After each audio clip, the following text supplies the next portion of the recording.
Sulcareta, bonsoir. Bonsoir. On vous trouve ici dans cette salle d'enregistrement. On est content de vous voir déjà. Ravi de vous revoir, effectivement. Je suis à Frostat Studio, comme chaque fois que j'ai l'occasion de venir dans ce studio, voilà, tout simplement. Et il y a quelque chose en préparation, vous avez l'air plutôt bien là. La suite de Mighty Tone, une tournée que j'ai commencée en 2008. On a tourné jusqu'en début 2009, on s'est mis un peu en stand-by pour des raisons techniques et puis de restructuration. Et puis on va repartir. Et puis je suis sûre que vous préparez autre chose aussi. Entre autres. Et dernièrement, on a entendu que maintenant c'était King Careta plus que Soul Careta. Cette rumeur qui court, c'est justifié. King Careta, c'est tout à fait légitime, hein. C'est par rapport au continent d'où je viens. Vous parlez de l'Afrique ? Non, parce que je ne peux pas concevoir que je suis africain, même si j'ai la peau noire. Je viens plutôt des Frakata. Et Frakata, c'est le vrai nom du continent ensoleillé. Et c'est par le concours des circonstances et de l'histoire que ce continent est devenu africain, quoi. Ce qui n'est pas son réel nom, donc ce serait bien aussi que les gens entendent très bien que la plupart des ressortissants des Frakata sont souvent des princes ou des kings. Vous le portez en vous, ça. Oui, je véhicule. C'est inéluctable. Les Frakata est au monde ce que la Lune est à la planète Terre, quoi. En gros. Tout simplement. Si vous voulez, il y a bien longtemps avant les colonisations déjà, il y a d'autres conquérants qui sont allés de par le monde. Quand c'était Tiamat, avant que la Terre ne devienne Terre, il y a eu aussi des êtres qui vivaient. Un être qui s'appelle Africanus Romanus est venu découvrir les Frakata. Et depuis, ça a porté son nom parce qu'il était conquérant, quoi. Et je ne vois pas de quel droit aujourd'hui des milliers de gens tournent le dos à leur histoire pour continuer, et au nom de quoi d'ailleurs à s'appeler du nom d'Africanus, qui est un conquérant qui n'est pas du tout des Frakata, quoi.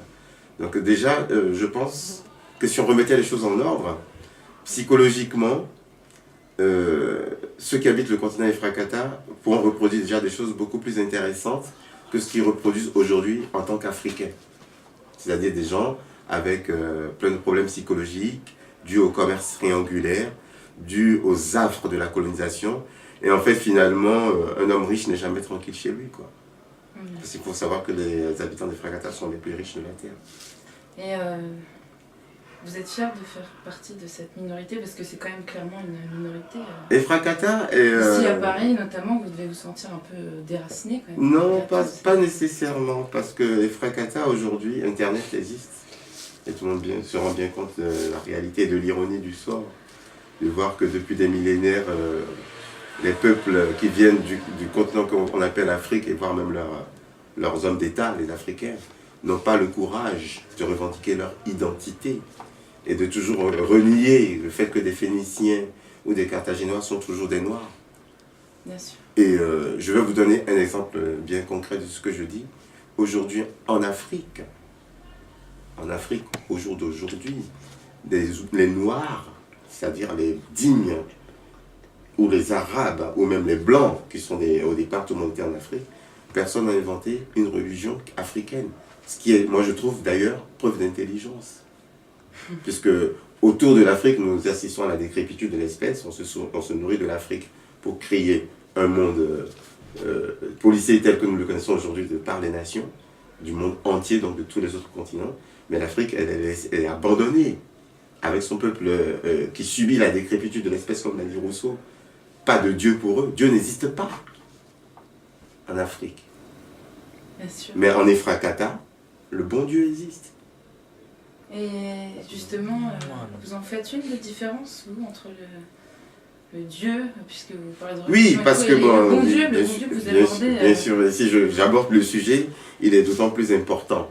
Parce que, avant en anglais, les gens ne comprenaient pas, mais j'ai la chance de parler le français, j'insiste sur le fait d'être francophone. Que le fait de dire que Dieu n'existe pas effectivement, si on détruit les paradigmes de l'argent, de l'asservissement et des cultures importées, effectivement, le dieu argent, le dieu savon, le dieu, si vous l'appelez ce que vous voulez, disparaîtra. Mais le bon Dieu existe à partir du moment où ce ne sont pas des œuvres destructrices. Or, si vous voyez les Africains, beaucoup de gens s'entendent, des exégètes, c'est malheureux de le dire, s'entendent à dire que l'homme noir n'est pas rentré dans l'histoire. Moi, je pense que depuis longtemps, l'homme est rentré dans l'histoire à partir du moment où réellement il n'a pas construit une religion. Il avait déjà un contact avec un être suprême qu'il ne nommait pas. Le bon Dieu est immuable, on ne le nomme pas. Mais aujourd'hui, demandez à tout le monde, Dieu il a un nom, hein, tout le monde connaît son nom. Ah oui, mais moi je pense que Dieu, c'est un galérien. C'est un gars qui souffre dans les métropoles, qui prend le métro, qui essaie de faire sa musique, d'élever ses enfants correctement, ou bien des fois même qui tombe en prison. Dieu tombe sous la coupe des hommes. Il en est témoin lui-même, il se sert de ma bouche pour en parler.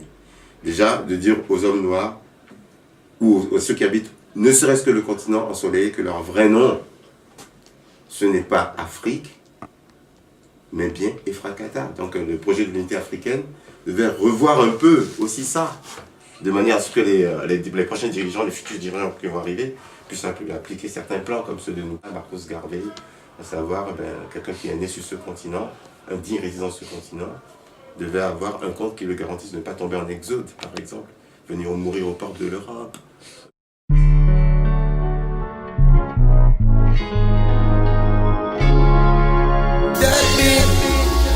Mega Technopolis. You were dumping in a mega Technopolis. Men feeling higher. It's them the kings with the gold.